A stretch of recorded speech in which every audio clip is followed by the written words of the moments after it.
환경과 그리고 우리 속에 역동하는 생명 안에서 우리 주님을 바라보는 믿음의 눈을 주신 것을 인해 감사와 영광을 돌립니다. 주님의 역사가 우리 눈에는 보이지 않지만, 그러나 눈으로 보고 만져지고 들려오는 그 어떤 것보다도 더 실제적이고 확실해서 하나님이 없다 할 수 없을 만큼 인간 안에 하나님 아는 것을 드리워주시고, 우리가 사는 모든 삶의 과정을 통해 하나님이 살아계심과 주님께서 인격적인 분이심과 그리고 모든 만물과 피조물과 인간을 향한 특별한 계획을 가지고 계신 것을 주님께서 보여주시고 들려주신 것을 인해 감사합니다. 하나님, 저희들 적은 무리지만 그러나 창조주 하나님을 대하는 감격과 그 하나님이 내 하나님이요 나의 일상을 보살피시는 하나님인 것을 믿는 신앙을 고백하는 자리로 이 자리를 주님 앞에 올려드립니다. 주님이 지어주신 이 새로운 성전에 주님의 말씀이 울려 퍼지고 이곳에서 영과 진리로 예배를 드리는 많은 예배자들이 하나님 나라를 이루는 귀한 축복이 일어나기를 간절히 바라고 원하며, 성전을 짓기 위하여 또 청소하기 위해 수고한 모든 영혼들 주님 앞에 큰 위로를 주시길 원하고 예수님 이름으로 간절히 기도합니다. 아멘. 소리 잘 들리세요? 그런데 아직 화면 안 나오고 있네요. 잘 끼워보라고요? 나왔어요. 하여튼 접촉이 문제예요, 항상. 그죠? 네.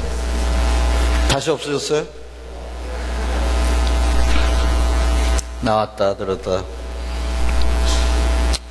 잠깐만요, 제가 다시 조정을 해야 될 것 같아요. 네.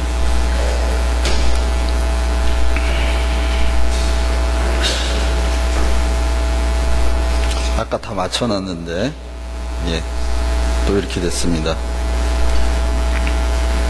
잠깐만요.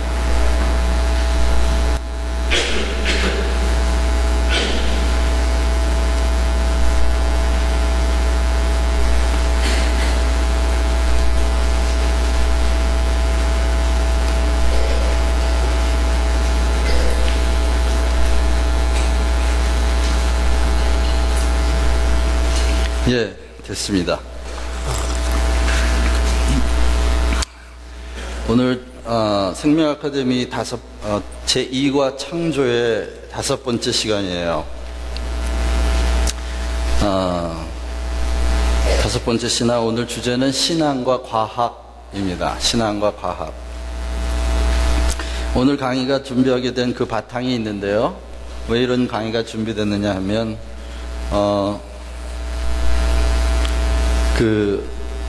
어느 분과 대화를 하면서 창조 생명 아카데미 그리고 주일 설교에 충격을 받으셔서 계속 신앙이 흔들리신다고 그래요. 본인의 신앙이 흔들린다고 하는 분들이 여럿 나타납니다. 그래서 이 움직임이 계속 전파되고 있다 하는 생각을 하고 뭔가 강의가 필요하다는 생각을 했습니다. 뭐냐면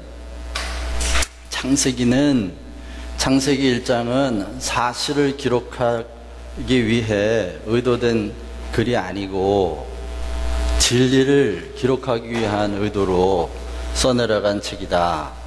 이 말에 충격을 받습니다.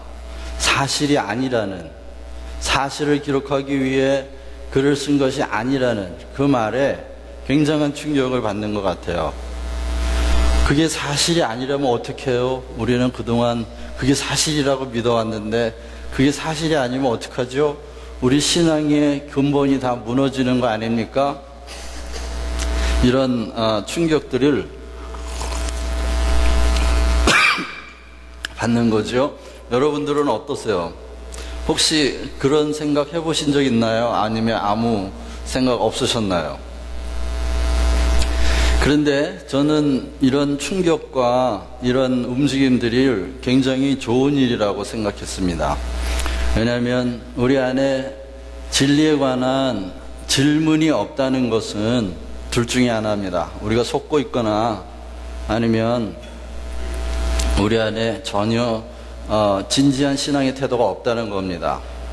그런데 이런 질문이 생긴다는 것, 그리고 그게 충격이 된다고 하는 것은 성도들이 영적으로 각성해 있다는 뜻이고, 그리고 그런 영적인 각성이 일어나고 있다는 증거이기 때문에 저는 하나님 앞에 감사를 드릴 수 있었습니다. 그런데 문제는 이거예요. 질문이 일어나는 것은 너무나 당연한 일이고, 그 질문을 통하여 우리 안에 진리에 관한 이해가 더 확대되고 더 깊어지는 것은 너무나 감사하고 당연한 일입니다. 그런데 이것을 충분히 논의하지 않고 충분히 대화하지 않고 그 말을 판단해 버리는 게 문제입니다. 그래서 봉해지로에 김도일 목사 이단이다, 이런 움직임이 일어날 것 같은 조짐도 보입니다. 왜냐하면 창세기 1장이 사실이 아니다, 사실과 다르다. 여러분 잘 생각해 보세요. 사실과 다르다는 말은 사실이란 말입니까? 사실이 아니란 말입니까? 사실과 다르다는 표현 많이 쓰시죠? 그냥 대답하셔도 돼요. 사실과 다르다는 표현 많이 쓰시죠? 그럼 창세기 1장이 사실과 같습니까? 사실과 다릅니까? 대답하세요. 정직하게 대답하세요. 창세기 1장이 사실과 같습니까? 사실과 다릅니까? 다르죠. 다르면 사실입니까? 사실이 아닙니까? 사실이 아니지요. 그러면 제가 창세기 1장은 사실을 기록하기 위한 것이 아니라는 말이 맞습니까? 틀립니까? 맞잖아요. 사실과 다른 건 사실이 아니다. 맞죠? 창세기 1장은 사실과 다르다. 예를 들면 햇빛이 없이 식물이 자랄 수 있습니까? 없습니까? 없죠. 그런데 창세기에 하면 식물이 언제 만들어져요? 셋째 날. 햇빛은 언제 만들어져요? 넷째 날. 이게 사실과 같습니까? 틀립니까? 틀리지요. 그러면 창세기는 사실을 기록한 게 아니라는 겁니다. 그렇죠? 그런데 이 말에 다 충격을 받는 거예요. 아니 사실이 아니면 어떡해? 그게 사실이 아니면 우리가 믿은 건 다 사실로 믿었는데. 자, 거기에서 드러나는 정체가 하나 있어요. 그게 뭐냐?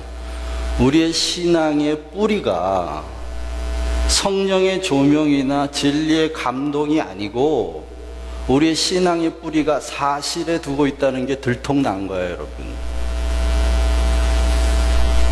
그거 사실로 믿었는데 사실이 아니면 내 신앙이 다 흔들리는데, 그 말은 여러분들이 믿고 있는, 가지고 있는 신앙의 뿌리가 진리나 성령의 영감이나 계시의 출현에 있지 않고 자기의 감각과 보고 듣는 사실적 경험을 바탕으로 하고 있다는 겁니다.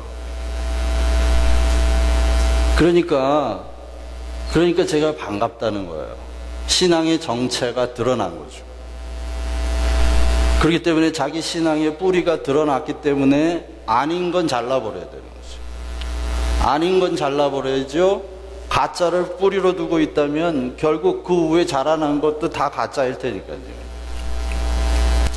그렇기 때문에 그러면 제가 창세기는 사실과 다릅니다 이렇게 말하면 사실을 무시하고 사실은 무시해 버려야 됩니다, 그런 말인가요? 아니요. 사실의 뿌리가 진리에 있다는 것을 각성시키는 겁니다. 사실은 중요하지 않다고 말하는 게 아니에요. 제가 설교 시간에 사실과 진리의 관계를 꽃과 뿌리의 관계로 얘기했잖아요. 꽃은 사실이에요. 눈앞에 드러나죠. 땅 위에 드러나 있는 거예요. 하지만 그 사실의 뿌리는 땅 속에 감춰져 있는, 보이지 않는 뿌리의 작용에 의하여 꽃이 피어 있다는 겁니다. 그러니까 우리는 꽃을 보면서 동시에 보이지 않는 뿌리를 볼 수 있는 눈이 필요하다는 거죠. 뿌리가 어떻게 생겼는지 상관없어. 난 그냥 꽃이 이쁘면 되지.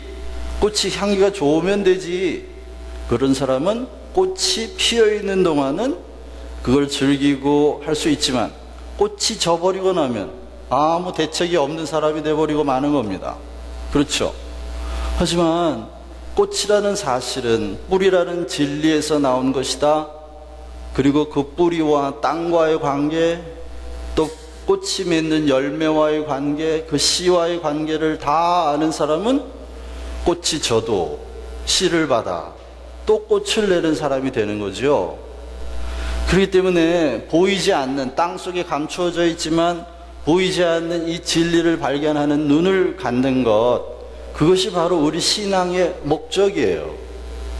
창세기가 사실이었다고 믿고 신앙생활 할 때 이걸 믿을 거냐 말 거냐 한 번 선택한 뒤에 한 번도 창세기 1장을 다시 보지 않고 그저 미루어 두었어요. 왜? 창세기 1장이 과거에 일어난 어떤 사건이었다고 생각해버리고 만 거예요. 과거에 생겨났던 어떤 사건이었다? 그건 과거의 일이에요. 과거 흘러갔어요. 없어졌어요. 그러니까 창세기 1장은 오늘의 내 신앙과는 전혀 상관이 없는 거예요. 그러니 안 보는 거죠. 그러나 여러분, 우리는 하나님의 말씀 성경이 창세기 1장부터 요한계시록까지 영원한 하나님의 말씀이라는 걸 믿습니다. 믿으십니까? 그렇다면 창세기 1장부터 요한계시록 마지막 장까지 우리의 삶, 어제, 오늘, 내일, 아니 영원한 시간까지 우리와 깊이 관계되어 있다는 것입니다. 그렇죠?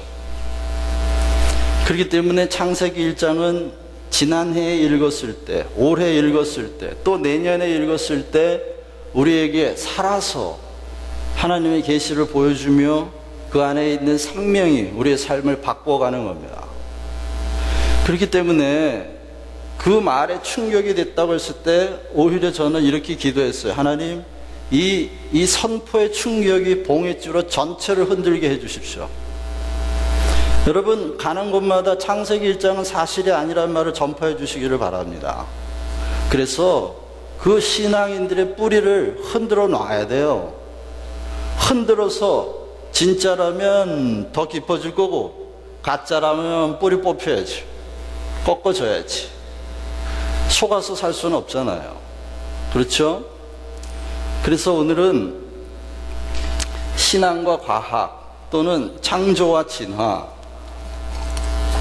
마치 이런 것들이, 과학은 우리 신앙을 위협하고 진화론은 우리의 신앙을 위협하는 것 같은 이렇게 대립돼 보이는 이 관계를 어떻게 이해할 거냐, 이런 문제가 우리에게 절박해졌다라는 생각을 합니다.